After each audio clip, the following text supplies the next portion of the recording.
नमस्कार, जय हिंद, जय श्री राम दोस्तों। शिवम चौधरी ऑफिशियल में आप सबका स्वागत है। आगे बढ़ने से पहले आप सबसे रिक्वेस्ट है, वीडियो को लाइक कीजिए, चैनल को सब्सक्राइब कीजिए और शेयर करना मत भूलिएगा। सोना, ये वो शब्द है जिसे सुनकर लगता है किसी की आंखों में चमक आ जाती है। शायद ये सुबह उठते ही बहुत सारे से पहले अगर कोई चीज करते हैं तो वो है सोने का रेट चेक करना। शायद यही ऑब्सेशन है भारतीय समाज में सोने के प्रति कि दुनिया में सबसे बड़ा सोने का भंडार अगर किसी के पास है तो वो भारतीय महिलाएं हैं। भारतीय महिलाएं अपने लॉकर में लगभग 36,000 टन में लेकर बैठी हैं। मंदिरों में लगभग 25,000 टन सोना है। अमेरिकी सरकार के पास 8,000 टन है। यानी भारत के मंदिरों में और भारत की महिलाओं के पास 3 से 4 गुना सोना आज के समय में। सोने की यही ताकत है कि जब भारत 1991 में लगभग बैंक्रप्सी की ओर था तो 67 टन सोना गिरवी रखकर भारत को $6 जो मिले थे उससे भारत व्यवस्था दोबारा पटरी पर आई थी। आज जहां है की जरूरत नहीं। प्रधानमंत्री नरेंद्र मोदी सोने की इस महत्ता को समझते हैं। पिछले कुछ समय में प्रधानमंत्री की तरफ से लगातार 3 अपील की गई।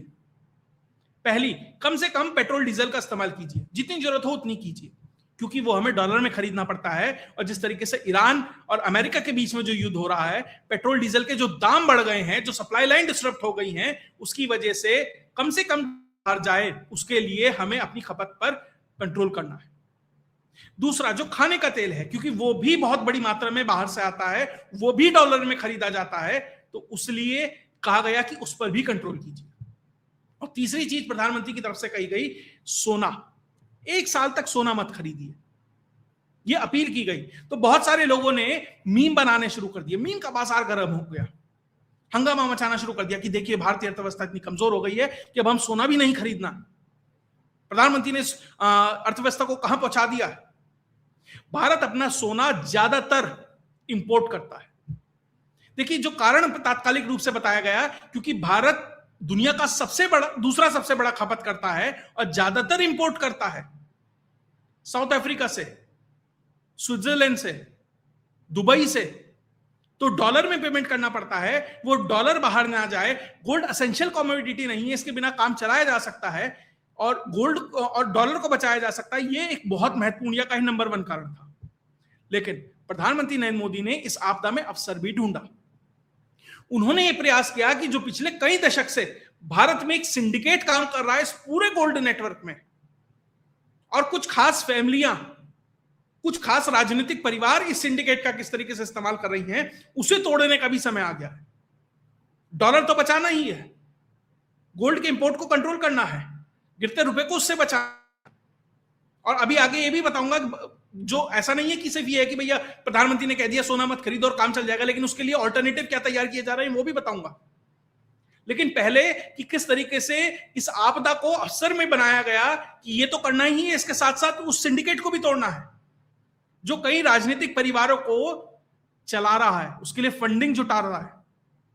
उस पूरे खेल को भी प्रधानमंत्री नरेंद्र मोदी ने एक्सपोज कर या कहें उसको एक तरीके से तोड़ने का प्रयास किया। जैसे डीमोनेटाइजेशन हुआ था, ब्लैक करेंसी जो भारत में घूम रही थी, जो नकली करेंसी घूम रही थी, उसके माध्यम से जो चोट हुई उसका असर आपको 2017 के यूपी के लोकसभा विधानसभा चुनाव में दिखाई दिया। धुरंधर में दिखाया ना कैसे कैसे क्या क्या होता था। तो उस सोने के खेल को भी एक तरीके से मानिए, जो ये कहा गया 1 साल सोना मत खरीदिए, वो डिमोनेटाइजेशन वाला जो इफेक्ट उनके ऊपर पड़ा था वो यहां पर पड़ने वाला है। कैसे? बहुत कम लोग जानते हैं, लगभग भारत में जो सिर्फ काम करते होंगे गोल्ड में, वही इस चीज को समझते होंगे कि दरअसल भारत में सोना आता कैसे है। क्या पूरी क्रोनोलॉजी है कि जब आपकी अंगूठी में, आपके गले में या कहीं पर भी आप सोना खरीदते हैं तो वो आप तक कैसे पहुंचता है, साउथ अफ्रीका की खदानों से या कहीं और से।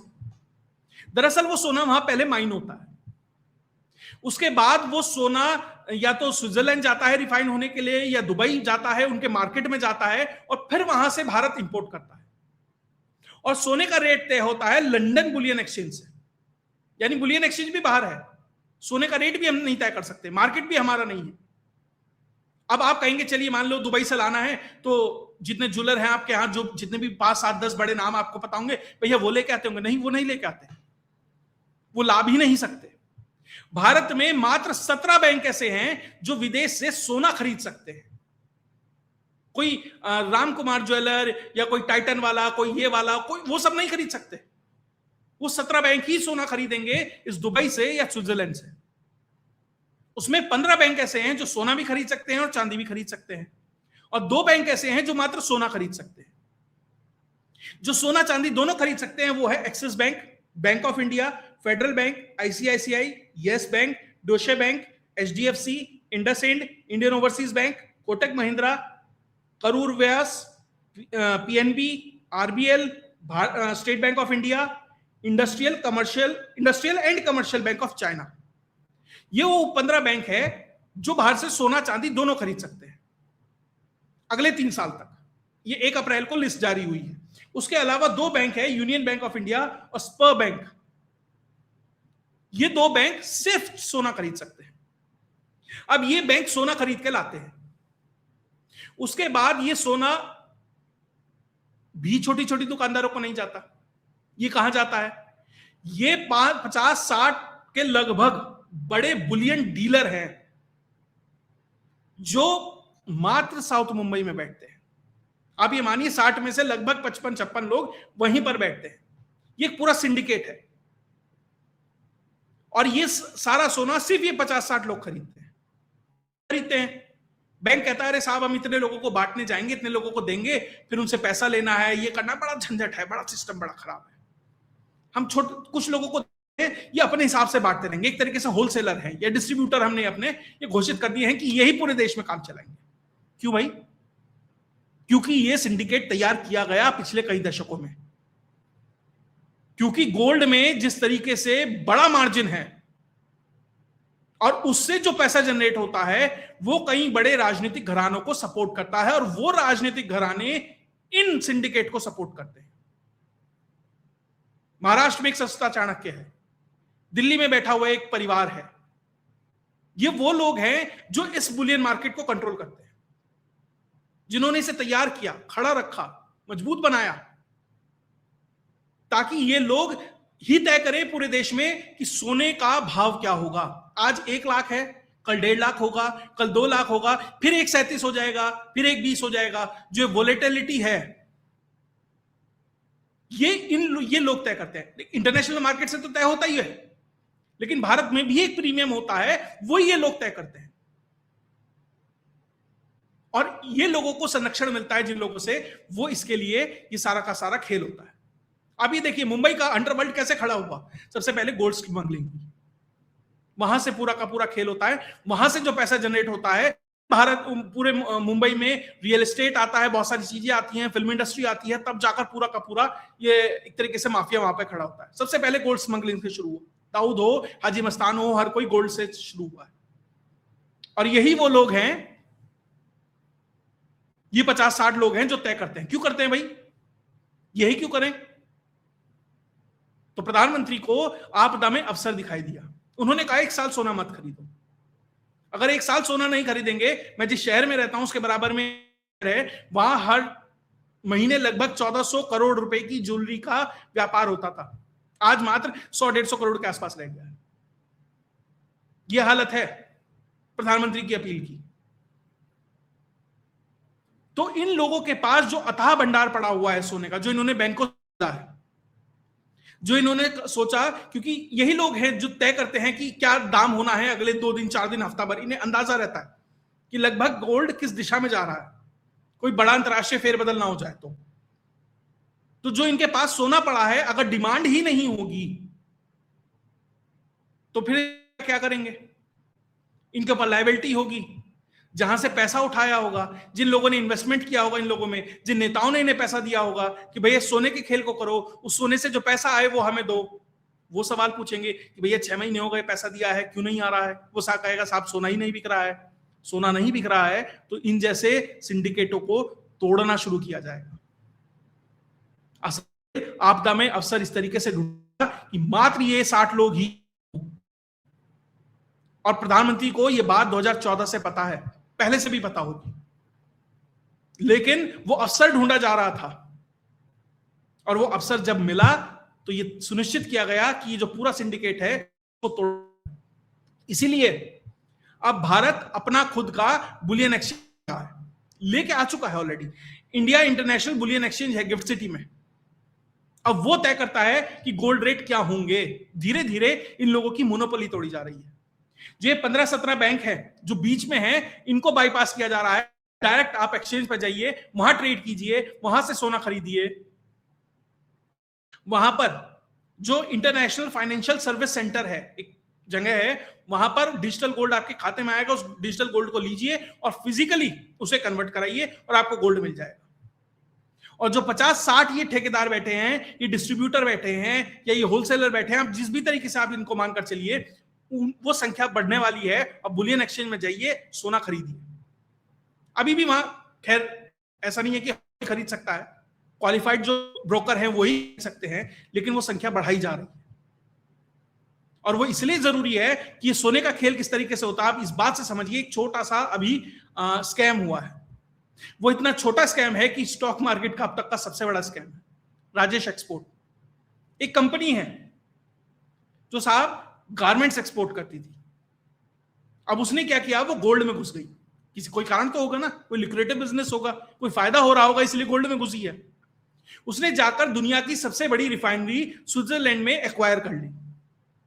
अब राजेश एक्सपोर्ट का मालिक ये कहता है कि हम माइनिंग से लेकर, रिफाइनिंग से लेकर और रिटेल आउटलेट तक दुनिया की सबसे बड़ी गोल्ड कंपनी है जो सारे काम करती है। उसने खेल ये किया कि भैया जो उसने सोना उसका माइनिंग होने के लिए स्विट्जरलैंड में आया, उस सोने को रुपी में कन्वर्ट कर दिया, उसके इक्विवेलेंट मान लिया कि भैया इतना सोना हमारा वहां पड़ा है, और उसे अपनी कंपनी के नेटवर्थ में जोड़कर यह दिखा दिया कि हमारी कंपनी की नेटवर्क आज 15 लाख करोड़ रुपए। वो सोना अभी पड़ा है, बिका नहीं है। फिर उसमें आप अपना खर्चा भी काटेंगे, सब कुछ करेंगे, तो आपका 2, 4, 5%, 10% जो भी मार्कअप होगा उतना ही तो बैठेगा ना। जो प्रॉफिट मार्जिन होगा उतना ही बैठेगा, वो आपकी कंपनी की वैल्यू होगी। लेकिन आपने सब कुछ जोड़ लिया, 15 लाख करोड़ बना लिया, और उसकी एवज में आप बैंक में चले गए। आपने बैंक से कहा कि भैया मुझे 25-50 हजार करोड़ रुपए का लोन दे दीजिए। अब बैंक को लगा भैया 15 लाख करोड़ की कंपनी है, कुछ शेयर उसके गिरवी रख दिए गए, उसके एवज में पैसा ले लो, और उस पैसे को फिर किधर से किधर घुमाना है। ये विजय माल्या हो, नीरव मोदी हो, इन सबसे आप अच्छी तरह जानते हैं। विजय माल्या ने क्या किया था, किंगफिशर अपनी एयरलाइंस का जो लोगो है या कहें जो ब्रांड नेम है उसको गिरवी रख दिया था, उसके एवज में बैंक ने पैसे दिए थे। अब वो ब्रांड खत्म, ब्रांड वैल्यू खत्म, अब बैंक कहां से लाएगा पैसा। वही काम राजेश एक्सपोर्ट जैसे लोग कर रहे हैं। और जो ये 50-60 लोग हैं, ये जानबूझकर अंडरग्राउंड रहते हैं, कहीं दिखाई नहीं देंगे। जैसे कोई हवाला कारोबारी होता है, वो आपको कहीं नहीं दिखाई देगा। ये जो ब्रोकर होते हैं वो आपको कभी सामने नहीं दिखाई देंगे, वो कैमरे के सामने नहीं आएंगे, क्योंकि उनका खेल ही कैमरे के पीछे या पर्दे के पीछे से चलता है। आप उन्हें कभी नहीं जानेंगे, अननोन पर्सनैलिटी होंगे। वैसे ही कुछ लोग ये हैं,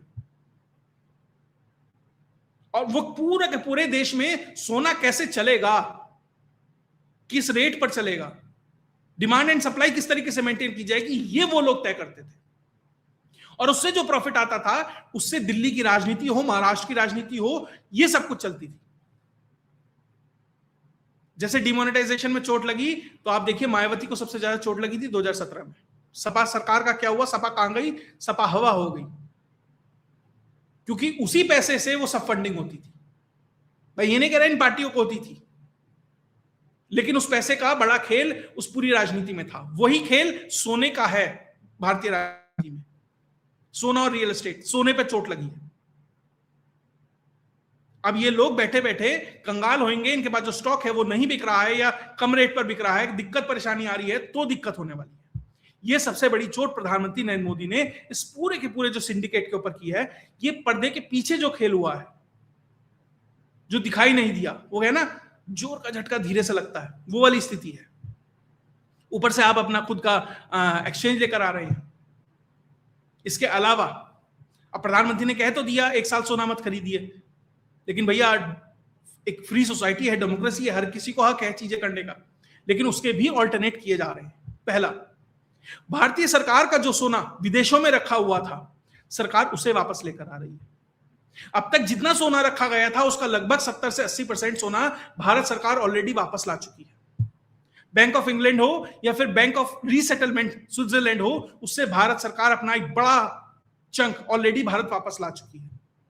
क्योंकि भारत सरकार को पता है 2022 में रशिया पे सैंक्शंस लगाए गए और रशिया के billions and billions of dollars के एसेट्स पूरे वेस्ट ने सीज कर लिए। तो भैया कल को कोई सिचुएशन ऐसी आ जाए भारत का सोना वो सीज कर ले, तो उससे बचने के लिए भारत सरकार अपना सोना वापस ला रही है। 2022 से प्रोसेस शुरू हुआ था और मार्च 2026 में भी लगभग 104 टन सोना वापस लाया गया था और उस फिजिकल गोल्ड को लाकर मुंबई में और नागपुर जैसी जगहों में सुरक्षित वॉल्ट के अंदर रखा जा रहा है।